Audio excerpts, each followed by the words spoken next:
Hey there, this is Jitsi, and this is the Crush Chronicles, a podcast about crushes and how they affect our lives as humans. So grab your coffee or wine, pull out your old diaries, and settle in for today's interview and discussion.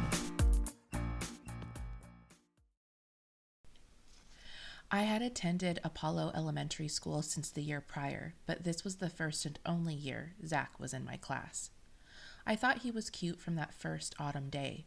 His eyes stunned me, freezing me in place even without that powder blue sweatshirt enhancing their glow. He had a nest of curly brown hair and smooth alabaster skin. He was one of the cool guys, and I thought I had won the lottery of class seat assignments when I was to sit at his table for the year.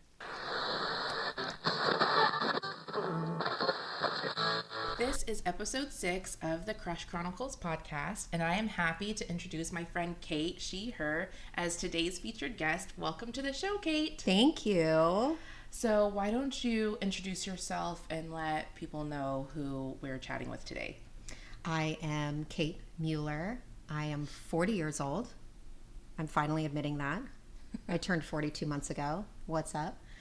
I am originally from the San Francisco Bay Area, but I spent half my childhood in Boise, Idaho, but I am definitely a West Coast girl. And Rachel, you and I have known each other for a few years now. I know. Through our kids. For some reason, it doesn't feel like it's been that long. No. But it's been a long time. Well, COVID sort of made everything seem like it changed the time trajectory completely of life in general. But yeah, I've been in the Southern California, Orange County area for 8 years now, which also doesn't seem possible. But I base that on the age of my youngest son, who is about to turn 9. So yeah, we've been here 8 years. Yeah, wow. Yeah, I know. That's me, like, when I was born and where I am now. Yeah. There's a lot in between, but that feels like the place we can start. Yeah. Kate has a very interesting life, but that's a different podcast. But I'm so glad you did move to Southern California so that we can meet. So, okay, so before we get into it, we're gonna start with an icebreaker question. Love it. So, who is a current celebrity or fictional crush you have currently, or one that you had in your childhood? Oh, love it. So, I'd like to go back to a crush that I had starting at a super young age, probably my first crush, who I still have a crush on. Oh. And it's Gene Kelly. Oh, yeah. Okay. The old Hollywood cinema movie star. I grew up, I'm a daddy's girl, through and through. I love you, Mom, but I'm a daddy's girl. And whenever I was sick, my dad used to go down to Blockbuster. Do you guys remember that place? Yep. There's still one left. There's still one left, and I've been there. It's in Bend, Oregon. Really? You've been yes, there? I've been there. It's amazing. Oh, it just gives you all the feels. But when I was sick, or just even on the weekends in the evenings, we would watch old Hollywood movies. He introduced me to I Love Lucy, which is my favorite television show. But we started watching Gene Kelly movies, and I was like, who is this man? Who is this beautiful, tall glass of water who can dance and charm his way out of anything? He's so subtle, so carries himself so beautifully. He's like this flawless performer. And obviously I don't know what it was like to work with him, but I still have such a deep crush on him. He's just a remarkable performer. And so I think that was my first foray into the idea of having a crush on someone's talent, which is something that I've carried my whole life. That when I look at someone, when I'm attracted to someone, it's really has nothing to do with their looks. It really has everything to do with who they are as a person and how they carry themselves, their intelligence.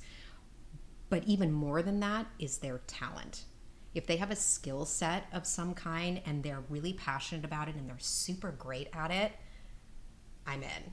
I'm so attracted to those types of people. So Gene Kelly, he's my man. He's it. I think will be for the rest of my life. Yay, I love that. And I love how you explained, because I think it's something that we're all aware of, but we don't really address or talk about is being attracted to somebody's talent. Yes. Because a lot of times, especially with, movie stars or famous people, celebrities, that's kind of what it is. Like we don't know them, so we all are aware of it. Yes. But I thought that was well said. Yes. So, thank you. Yeah. Okay, so I'll share mine briefly, which is hard for me because I ask every guest and then I share, so I have to think of a bunch. Oh. So I've named a few already, but okay. I'm going with this time Chad Michael Murray. I thought about him because I just started rewatching Agent Carter, and I really love that show. It made me think of Chad Michael Murray, and he looks very handsome in that 1940s garb. Besides him looking very handsome in Agent Carter, I also really liked him in Freaky Friday. I thought that was such a fun role for him. It was just really funny. I started watching One Tree Hill when I was younger, not on purpose. Like my mom kind of sucked me into it, so I kind of watched that. I think the first time I saw him was on Gilmore Girls. Yes. And he was Tristan, and he was the bad boy. Yes. And we love a bad boy. Love a bad boy. So yeah, that would be mine. Before you got here, you read Zach's story. Yes. In this story, one of Zach's physical characteristics that struck me was his eyes, specifically their blue color. What is a physical characteristic that tends to stand out to you when you have a crush? I am a hands girl. Ooh, I love it. Yeah. And I am attracted to men, specifically if it's romantic. I'm super attracted to women and the way that they carry themselves. And, you could go on and on about all the ways that women and men are different, and every in between as well. Fascinated by people who like carrying multiple gender qualities within themselves. But if I'm speaking specifically about the type of person that I'm generally attracted to and what I look for first, I'm looking at hands. There is something about hands. There is. And I've been there. Get me. Yeah. Yeah, when they're like big and they're strong and like lumberjack hands. Yeah. It's like, they get dirty. They're not afraid to like build things. And there's just something really attractive about that. And that is, I think, second probably to eyes. Eyes are very alluring.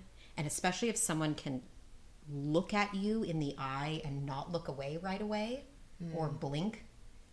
It's very intimate, but hands. Yeah. Hands. Lumberjack hands. Yeah, I feel like hands kind of just tell a story. Yes. Like you said, if they're dirty, that they're working, or previous like short little crush I was thinking about, he was an artist. So always pencil or pen stained and just expertly moving across the paper. So yeah, I totally feel that. Yes. I love that. Okay, so after reading about Zach, what parts of this story stuck out or resonated with you, and why? I mean, I'm going back to your first comment about the blue eyes.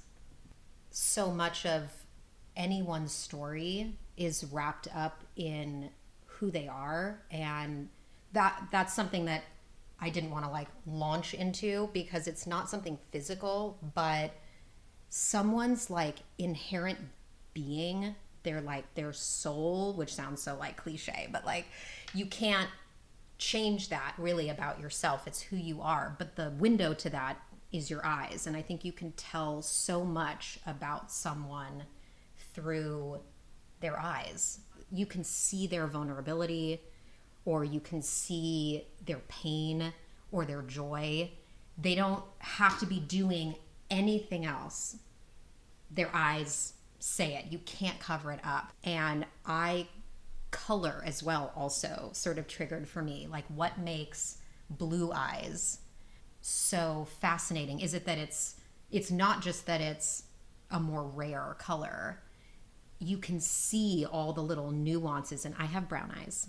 I do too. And I grew up kind of being told that brown eyes weren't the most attractive color. Same. Yeah. I wanted shocker of shockers. blue eyes and blonde hair when I was little. Of course, because that's what we were all taught was like the beautiful thing. Yep. And straight hair. And I have super Jewish curly hair. And I'm Asian, but I have super Love it. curly hair. You have curly hair too.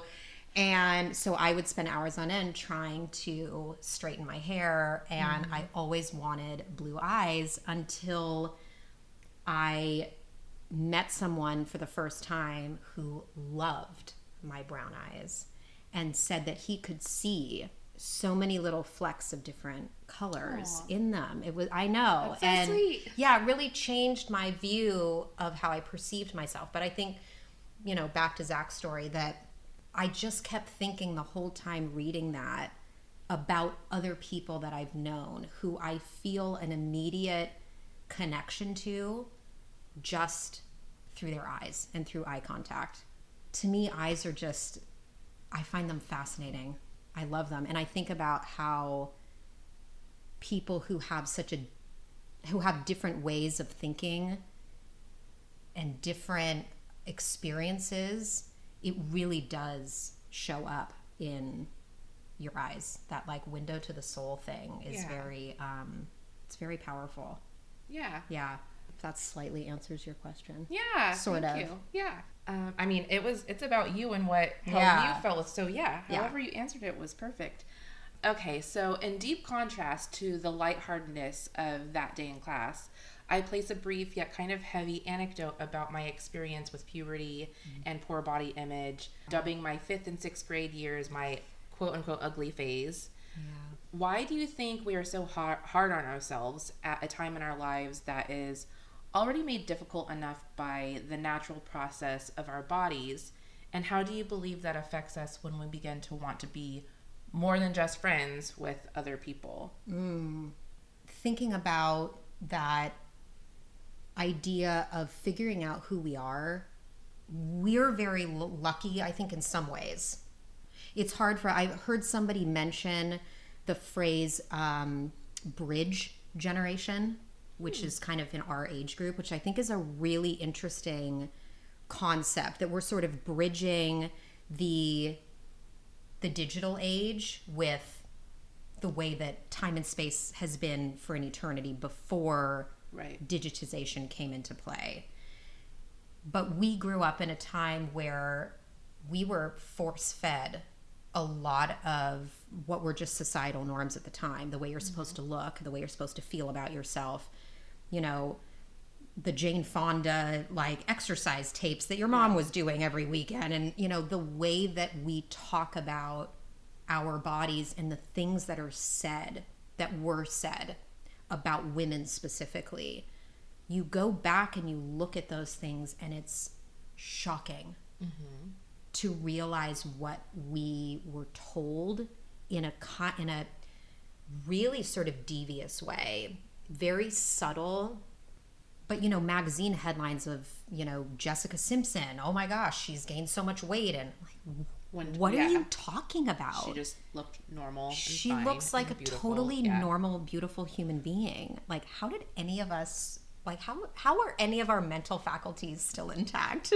Right. The things that we were told. When I think about 5th and 6th grade, of course, at the time, you feel like you're just racing to be an adult. But now having children, realizing 5th and 6th grade is so young to be thinking about your body image. And my older son is a sophomore in high school, which is, how did we get here? My younger son just started 3rd grade, so he's almost 9. And he is already talking about the way that he looks. Which is wild to me. And I'm sure a lot of that has to do with social media and YouTube and all these things that everybody is fed, even subconsciously. And I was just at back to school night last night, and there was a solid like 7 to 10 minutes of that half-hour presentation by the teacher just talking about please leaving social media at home. That kids are coming in to 3rd school. grade? Yeah. That kids, because they all have iPhones, and my son does not, and he's not happy about it, but I won't let him have one.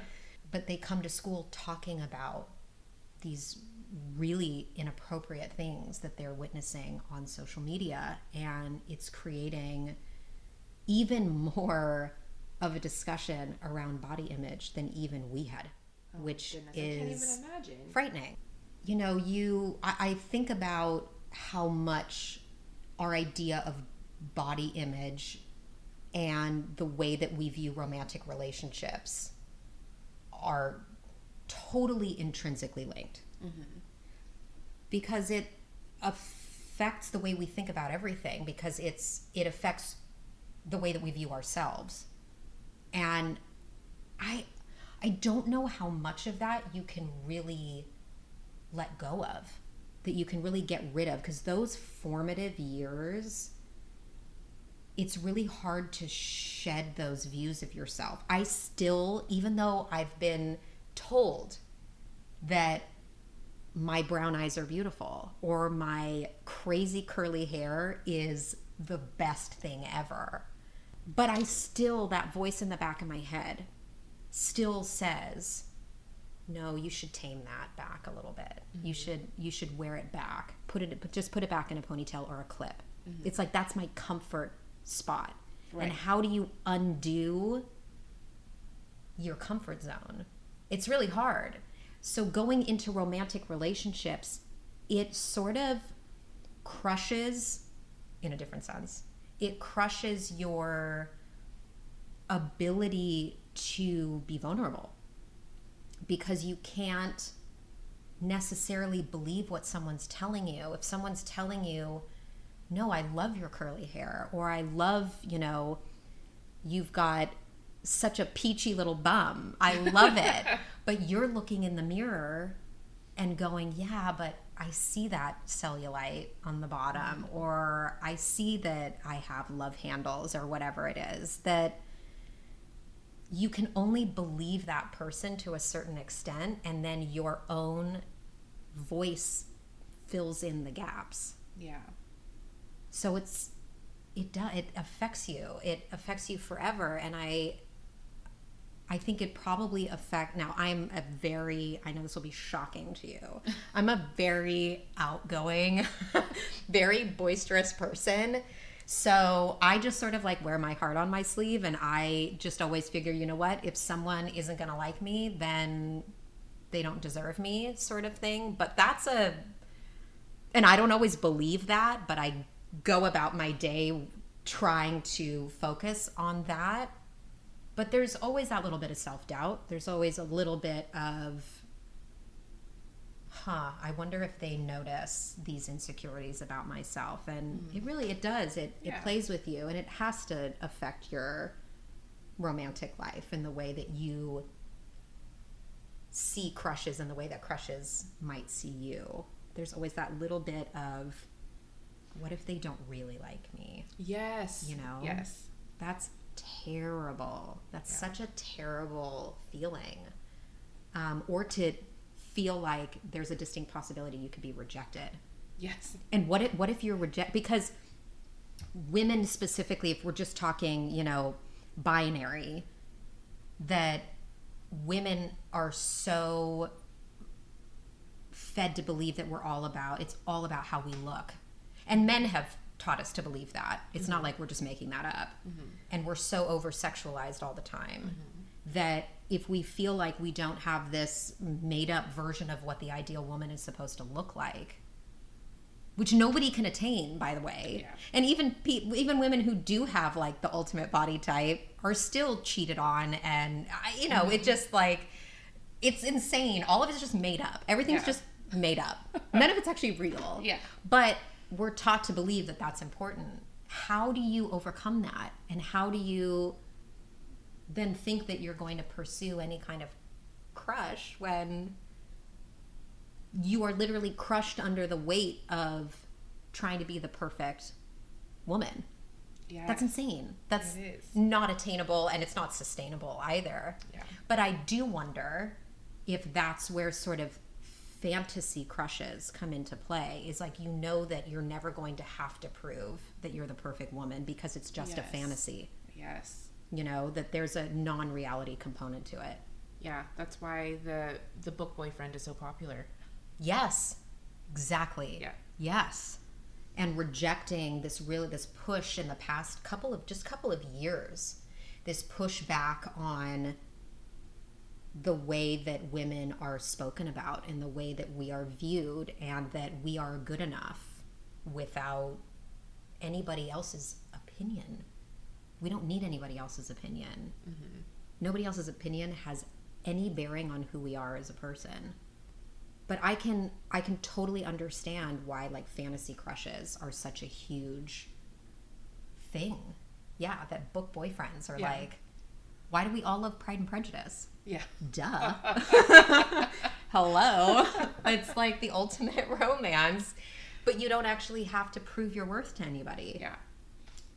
It's awesome. Yeah. Well said. Thank you for that. Yeah. You know, around the preteen age, we as humans begin to care a little bit more about what we wear. I mean, I think it's around the preteen age. Yeah. I'm sure that's flexible. For sure. That's flexible for, you know, depending on your person. But I personally describe my wardrobe as oversized, and I'm talking about in this story, not right now. Yes. Though I did try to wear a crop top once while I was on vacation.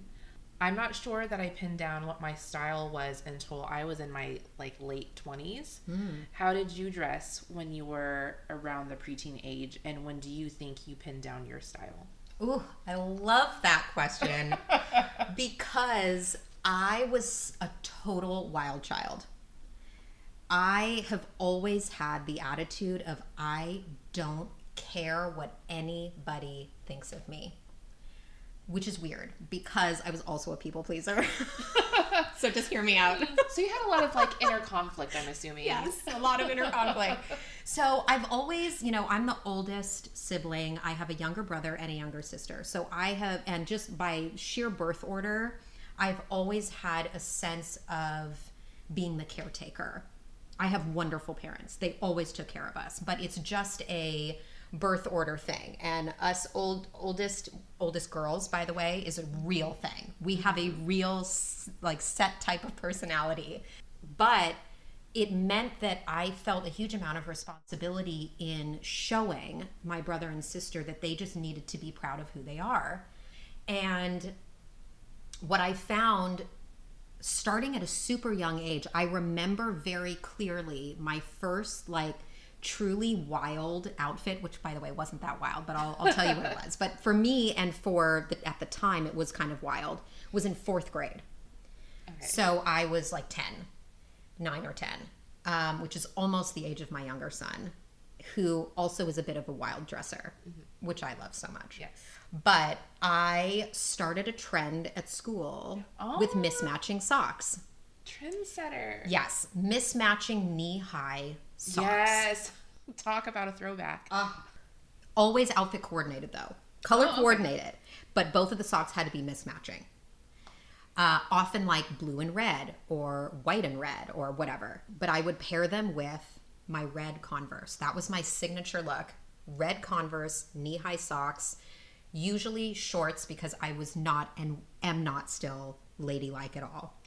And my dad would always say, super great that you want to wear like a mini skirt, but we're going to need to get you a skort.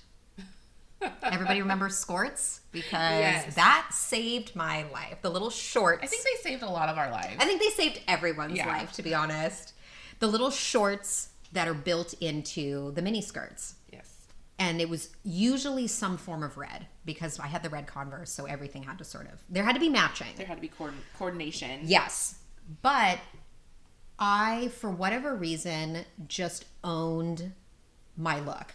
I had wild, crazy, super long, curly hair.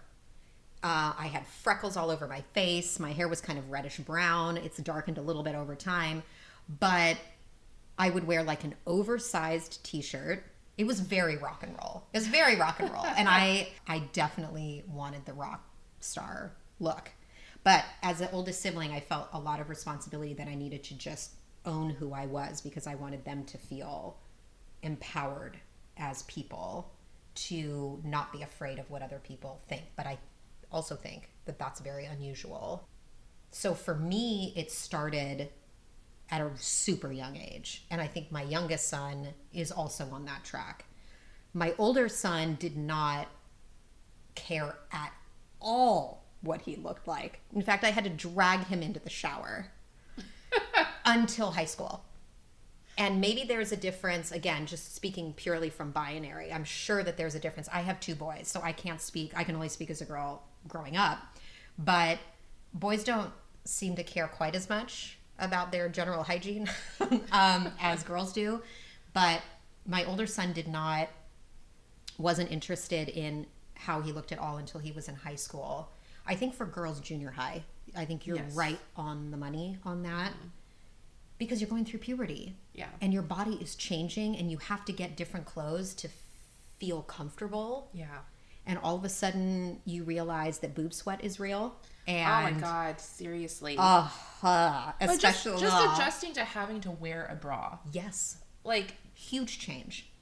Yeah. It's something to adjust to. It is. And I remember I had 1 year of junior high in the Bay Area before I moved to Idaho, and our gym uniforms were white and red. The shorts were white. That's why every girl is starting their period. Mm-hmm. And thankfully, my parents are the wonderful San Francisco hippies that they are, and were always super open about conversations of any kind and about natural bodily functions. But I became, even, in fourth grade, just being a wild child and not really caring what anybody thought about what I looked like or what I was wearing. I just did whatever I wanted. But then junior high hit. And by the way, I've always sort of had a love-hate relationship with crushes. And because I was always interested in boys, I always kind of pushed them away. It was always like, oh, boys are disgusting. Get away from me. And actually, I got in a lot of trouble for punching a boy in the face at one time on the playground in fourth grade. So I was definitely like, don't come anywhere near me. Don't touch me. I don't like Mm-hmm. you. But then junior high hit. And it was really when I started my period, wearing white shorts at gym, that I became so much more self-conscious about my body and the way I was being perceived, because I suddenly became very aware and nervous that I was going to leak onto Mm-hmm. my white shorts and I was going to get made fun of, and it's in gym. And it's in gym class. Like, you're not just sitting in class. No. You're doing the things. It's not like the tampon commercials. No. It's not that happy. No, it's not that cute. It's Yeah. really not. And just becoming really aware, and also having a very deep crush in junior high. Being so terrified that my crush was going to see that I was on my period and that he was going to think I was disgusting. It was the first time I became very aware of my body, and a perfectly natural part of my body, but it was not discussed that way. It's So I don't really think it's not. Yeah, I think we're really kind of conditioned to have kind of shame around our periods, even though it's normal. It's kind of like what needs to happen to our bodies in order to, continue humanity and the cycle of humans. But yeah, I think there's a lot of shame, and like you're talking about being a preteen and really having that's a lot of stress. It's a huge amount of stress. Your body's going through so much. And I totally agree with the sentiment of, the original part of this question, which is, I think junior high we talk about it as being like the worst years. Mm-hmm. But all of that centers around our view of ourselves and our bodies. And that really, you can feel it well before then. And of course. But junior high, especially for girls or menstruating people, that happens in junior high. Yeah. You become so aware of your body, and it can be really scary if you have a crush and you're so scared of walking around thinking that you might have a little blood stain on the back of your like that because you can't control it. Yeah. There's nothing you can do about it. You can't. It's not like dyeing your hair or wearing colored contacts or wearing a different style of jeans that are in right now. It's like you can't control your menstruation cycle. And so realizing that actually you have very little control over that's when it became scary for me to have a crush. That was the first time I felt scared to have a crush. Which is so sad because, Yeah. I mean, I guess it's kind of built into the word crush. Like, you're going to get crushed. You're going to get crushed. That's very but, like, true. we shouldn't feel scared to have a crush. But a lot of us do. Yeah. A lot of us do. We get nervous and... Yeah. Yeah, and then you just add the whole obstacle of puberty in there. So, I had a follow-up question. One, did the boy deserve to be punched in 4th grade? Yes. Okay, I believe it. Good for you, sticking up for yourself. Yeah, enough so that obviously I got sent to the principal's office, but then I relayed the story and he looked at me and said, "Okay, all right, get out of here." Do you have great? Can you share the story? Yeah. And actually, ironically enough, the same thing happened to my younger son. And once the principal was told what had happened, now he was way more chivalrous than I was. He didn't lay his hands on anyone, but I'm a girl, he's a boy, and just by gender, there's a difference. But there was a boy in my grade who every day, relentlessly on the playground, would make fun of me, would make fun of my appearance. And it would be something different every day, and he would make fun of my clothes, which fine, I don't care about, but then he started making fun of my physical appearance. I used to be called chicken legs. Aww. I was a tiny, tiny, petite little girl, and I just had bony legs. I was just bony, and I can't do anything about that. But he used to tease me relentlessly, and I used to warn him, like, you're gonna regret it. I'm gonna hit you. He's like, "Oh, you wouldn't hit me," right? You know how boys are. Yeah. And then he found out who my younger brother and sister were, and then started going after them. Oh no. Yeah. See, I'm a Gemini, and I'm nice until I'm not. Mm-hmm. And then once that flip gets switched, you can't go back. And I saw red, and I just ran straight up to him and I said, "Say that again and my fist is going to be in your face." And it was the worst he's ever been. It was like I was he loved the taunting. Mm-hmm. And I just punched him square in the face. Big bloody nose, blood all down his shirt, and of course I got pulled out by my shirt collar by the guard at school, mm-hmm. out on the playground, and she dragged me over to the principal's office. I actually talked to my dad about this not that long ago, and I think he said that he wasn't called for that incident because he didn't remember being called in the principal's office for that incident. Mm-hmm. But I relayed to the principal what had happened, that I had used my words, mm-hmm. and I had asked him several times to stop, and he wouldn't. And so I had to defend myself. Mm-hmm. It was the first time I'd ever defended myself, and it was not the last time I had to defend myself. I've had to do it physically a number of times, unfortunately, as many of us have had to. But he then pulled the other kid aside and found out that, and all the witnesses about what had happened. And I did not get in trouble, thankfully.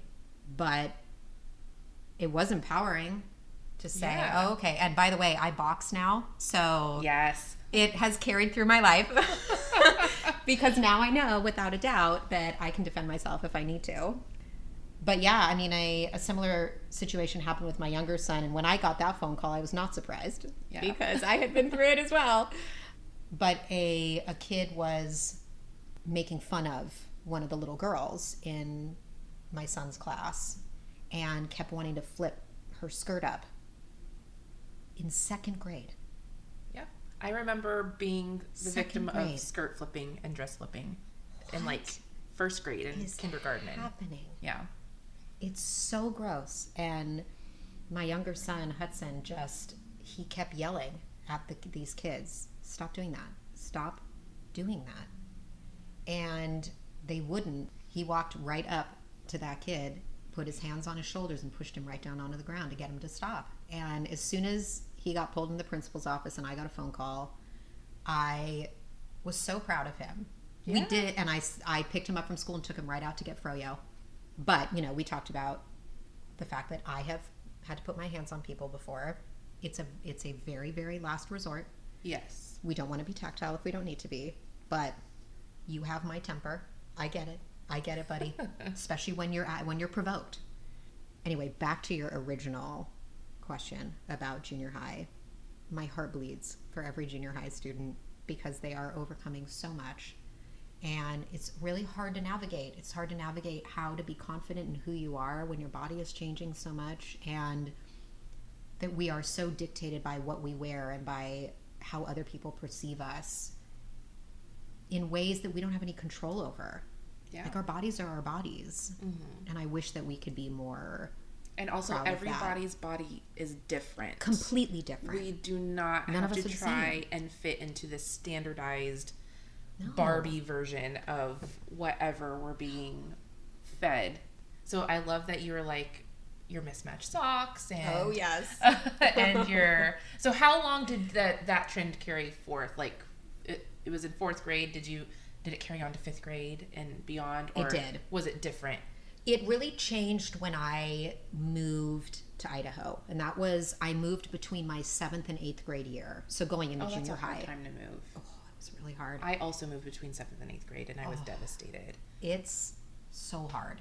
I used to eat lunch in the bathroom because I ate lunch in the library. Oh, okay. We are kindred spirits. Yeah. Yes, we know what that's like. Yeah. Yep. I cried a lot. And I had been with my group of friends since kindergarten. Oh, yeah. And we were so close. As close as friends could possibly be. Quintessential, like, Goonies type of friendships. And I left them to move to Idaho at the worst possible age. And yeah, I used to eat lunch in the bathroom. I sat on the toilet, like, with my clothes on, with my tray, and I used to just eat lunch. You were like that movie scene. Yeah. It's in multiple movies. It's totally quintessential. Yeah. So was it because, like, you were thrown into a new environment? Like, is that why your wardrobe changed? Were you less? Such a good question. I'm trying to think. I mean, I knew that, I'm sure part of it, subconsciously or consciously, was wanting to fit in. Mm-hmm. And the fashions of rural Idaho versus San Francisco were quite different. And I did feel like I kind of stuck out like a sore thumb, which hadn't bothered me before. Mm-hmm. I never minded. Well, you were comfortable before. I was comfortable in who I was. I didn't care what people thought. And a safety net of people. Totally. And friends. I grew up in the theater as a performer. I was, so outgoing, and I just always was like, I don't care what anybody thinks. I'm gonna wear what I want, and I'm gonna do what I want. And I had this very, like, no shit attitude. Yeah, I became so much more self-conscious in junior high. I think because, back to the original point of this podcast, I became so much more aware of feelings for other people and wanting them to like me. Yeah. And I hated myself for that because I didn't want to be that type of person. Yeah. I just wanted to, if you like me for who I am, great. Yes. But I'm not going to fit into your mold of, what you like and what you want. But it just became an overwhelming need to fit in and to want to be liked by other people, and especially boys, because the time would come to be asked to a dance. And it was not the social norm for girls to ask guys to the dance. Yeah. We had one dance a year called Sadie Hawkins, where the girls would purposefully ask the guys. Every other dance, the guys would ask the girls. And I didn't want to be left out because I loved dances. Yeah. I loved being insane on the dance floor and dancing with everybody. And I love music so much.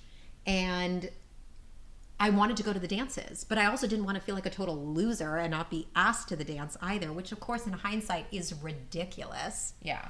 But it wasn't ridiculous at the time. So my clothing really changed in high school. I think in good ways too, because I was able to show my personality and who I was with my clothing. But it was definitely not as wild as it was when I was younger, where I was wearing all sorts of crazy colors and, you know, wearing the mismatched socks with the Converse. And I was still very much a tomboy and I was who I was, but I toned it down a lot. So did it evolve after high school? Like, when do you feel like you really pinned down, like, do you feel like you've pinned down your style now? Or do you... You know, I don't know that I have. Yeah. I'm all about the comfort. I'm 40 now. Like, yeah. I just want to be comfortable. I love a good pair of jeans. I kind of I don't really go for print that much anymore. I feel like, yes, in the way that comfort above all, but Idaho really changed my sense of style because I got very into the kind of cowboy rough and tumble, which I've always been a rough and tumble girl. I grew up on horses. I love horseback riding. That whole like cowboy boots, that kind of badass, like, you better be careful because I've got steel toe boots and you will not be able to sit down for a month if you cross my path the wrong way. I loved that. And I love boots. I am such a boot nut. But I don't know if, I think in some ways my personality is so large that clothes don't even really matter that much. I feel like it would be too much if I had like a wild wardrobe that people would be, it might actually be off-putting, and not that I care that much, but I feel like my clothing is more toned down because my personality makes up for it. It's almost like you're balancing yourself out. Like yourself as an aura, like you're just balancing. I feel like it'd be out. So much to handle for anyone if my clothing choices were as wild as they were in 4th grade. And again, not that I care that much, but I feel like, it's about balance. Yeah. It's about balance. Yeah. But my love of boots and sort of that mountain cowboy vibe, cowboy boots especially, grew exponentially when I moved to Idaho. I really embraced that kind of rough and tumble girl, tomboy kind of thing. Yeah, and I think it is a good example of how our environments have a lot of play in who we become. Definitely. That's very interesting. Yeah. All right, thanks for sharing all of that. Okay, that was fun because we were talking about style, but it still has like a lot to do with like who you are and part of your identity. Absolutely. You know, it's an important little piece in that we might think is kind of a little, I don't know if shallow is the right word, but we think it's just like, very materialistic, but really it's a part of your self-expression. It is. And especially when you're, adolescent, like it's very important. And comfort is important no matter what age. Oh, yes. Okay, so going back to Zach. Zach is the earliest crush I've written about in the Chronicles thus far, dating back to my elementary school days. Who was your earliest crush that you can remember, and what can you tell us about them? Love that. So my first memorable crush was a boy named Doug. I wonder where Doug is. Aww, Doug. We loved Doug. So Doug was not at my school, but he was, I think, the son of some family friends of ours. And I used to take dance classes, lots. I grew up as a dancer. And he would take ballroom dancing. We took ballroom dancing class together. Okay, so what age was this? I was just trying to think that as I was saying it. I think I was about 8. Oh my gosh. Now, I did ballroom dancing for a long time. Yeah, I did some competitions and stuff. It was so fun. And he and I were partnered. We were ballroom dancing partners. And I remember, it's so funny because I remember some of his facial features, but I remember very distinctly that he had brown eyes and he had kind of that early 90s sort of shag cut hair, Okay. straight brown hair, and he had such beautiful brown eyes. And I thought, see, brown eyes can be pretty because I like yours. Yeah. He was the sweetest, nicest boy. We had so much fun ballroom dancing together. And I would only see him once or twice a week at ballroom dancing class. It was at the community center in the Bay Area. And I just thought, and maybe this stems from my love of Gene Kelly, but a man that can dance just has my heart. Yeah. And he was such a great dancer and such a great partner, even at only, 8 years old. And we won a number of competitions together. And he was very mischievous. Oh. Always had some shenanigans going, A little which bit of I bad boy. love because I am a mischief maker. And I love a mischief maker partner. And we just had such a great time together. When I moved to Idaho, I never kept up with him. We never spoke again. Still haven't to this day. I'm sure if I asked my parents, they might remember his last name, but I don't think I ever knew his last name. In my mind and in my heart, he just lives as Doug. Yeah. But that was my earliest crush, was my ballroom dancing partner. Yeah. Oh, Yeah. that's so sweet. I love Yep. that. Yeah, especially with like your Gene Kelly background. I know, everything. it's too good. It circles back around. It's beautiful. Okay, so the main point I tried to make with the story of Zach is that sometimes we try to impress our crushes. Yes. Why we do? I'm sorry, just thinking why. Why did I think that was okay? Oh, we've all done it. Yeah, like we're already scared. Yes. But we're just like, okay, well, let me like up it a level and make it. Let's make the gamble and the risk the stakes even higher. Anyway, It's so true. yeah, and sometimes it just doesn't work out. So I am grateful that I was able to laugh about it then instead of letting myself get embarrassed, which has happened several times, but in this instance it didn't. And shutting down, which again has also happened several times. Yep. Didn't this time. But what is a moment you have had with a crush in which you tried to impress them and were you successful? Ooh. Yes. Oh, okay. Yes, actually. I can think, okay, so again, this won't be surprising, but in general, I am not that interested in impressing people. Mm-hmm. I really try to run on, and by the way, this is not easy. I really try to run on, I am who I am, and if you like me, great. If you don't, I don't want to know you anyway. Mm-hmm. But if I have like a really deep connection with someone, I do want them to feel like I'm cool or be impressed by me in some way. Of course, I think that's so supernatural.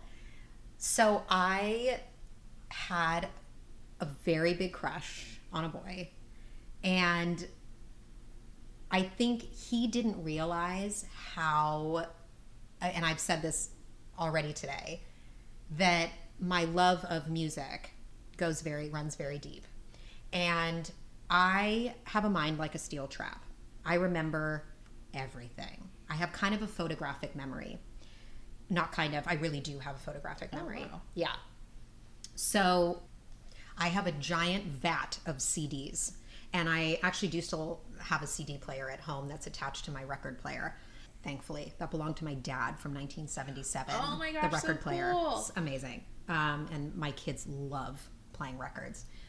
But because I grew up with CDs, not the digital age, but the CD age, I used to listen to CDs front to back, and I would look at the song titles as they were going through, and I would like memorize. I can see the back of the CDs even now. And I can tell you, I know the order in which the songs go because I used to listen to them over and over and over again.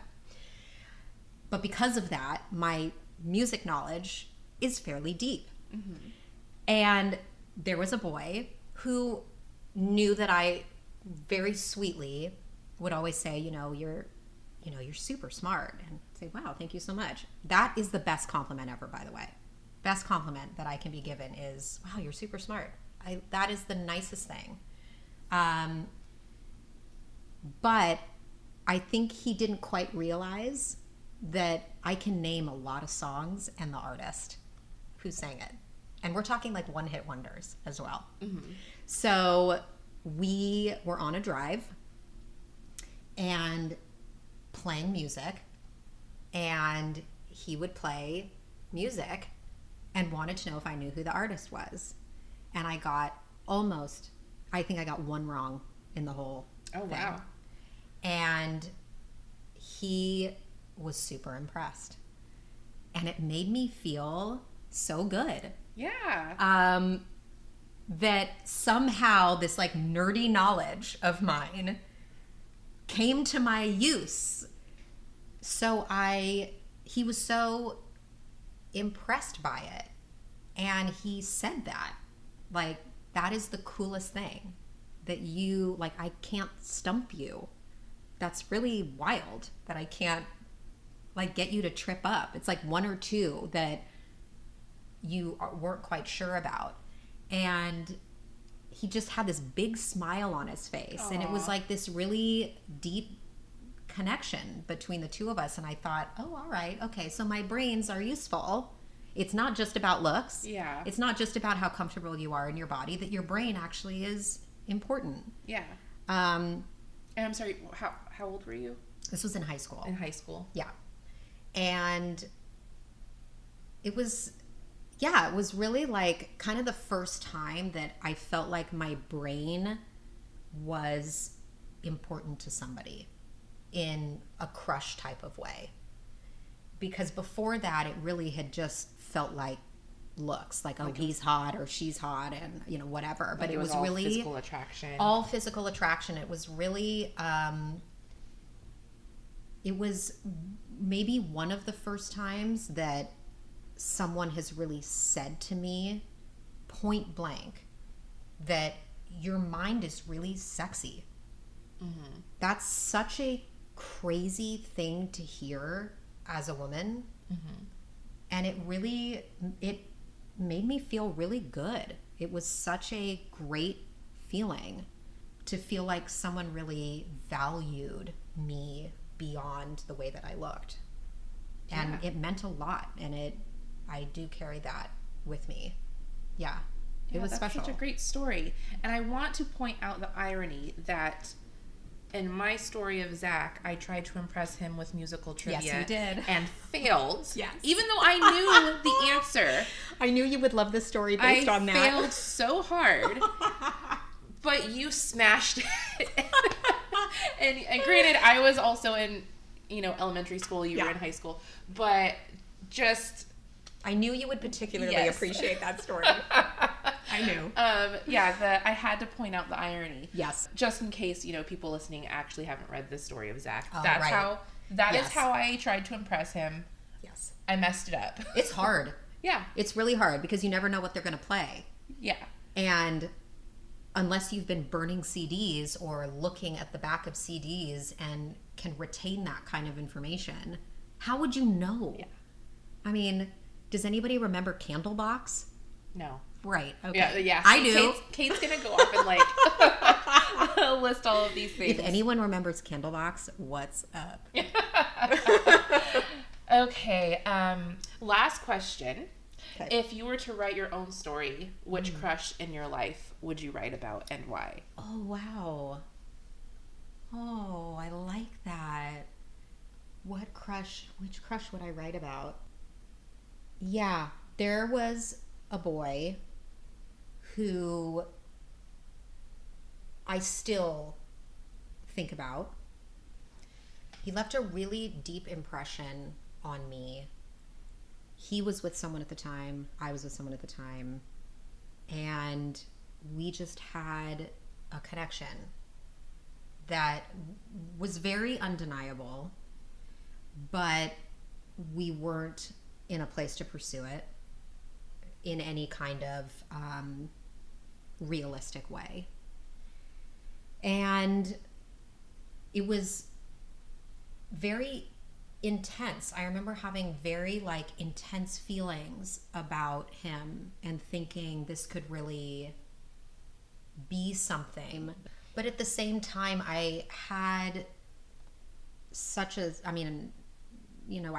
sense of loyalty to who I was with, and I think he felt the same way. And we were young. I mean, young enough that we didn't really need to feel that way, but we did. And I had at least one instance that I can remember where we screwed up, not the two of us, but a different friend, that we kind of screwed up a friendship by pursuing a romantic relationship together, and we lost our friendship. And that experience was super painful. And I looked at him and I thought, if that happened, I would be so crushed. And it just felt like the universe was like, you know, you're happy right now with who you are with. He seems to be happy with who he's with. And I think maybe we just need to stay friends. But I've thought about what might have happened if we had pursued something together. Obviously, it wasn't meant to be, because we ended up on different paths, and I haven't spoken to him in a long time. But it was the first time that I had like a deeper feeling about someone that wasn't quite as like, oh, I think you're cute. Oh, I think you're cute. You know, those like surface crushes. Yes. And you end up kind of dating somebody and it's fun, but you know that like you're going to go to college and it's going to dissolve anyway. Right. Or you're in college and you want to pursue other people and have a great time and go to frat parties or whatever. And that was definitely who I was with at the time. But we had been together for 3 years, my high school boyfriend and I, and had a great time, but it wasn't a forever relationship. But because I was in a longer relationship and I was jumping into adulthood, I do think about how impressionable that crush was, and that I never did pursue it. We never did. But I wonder sometimes, like, where he is and what he's doing, and, you know, if we ever met again, would it still be the same? Yeah. It's such an interesting... Yeah. So you guys were in high school when all of this was happening? Early college, yeah. Early college, Yeah. okay. High school into early college is when I knew him. Yeah. Is when we connected. Right. When we sort of looked at each other one day and thought, we haven't, this is interesting. I'm sort of seeing you in a slightly different way. And there wasn't any like defining moment. It was, I think we were joking about something and our humor just all of a sudden it like connected, and we were just laughing hysterically about something, and there was like a really strong moment of, I've just never saw you in this light before, and I kind of like it. But he was going off to a different college than I was, and you know, college is like the time when you want to explore yourself and figure things out, and it just wasn't meant to happen. But it doesn't mean that he wasn't special, or that I don't, you know, think about him sometimes, because he was just a great person.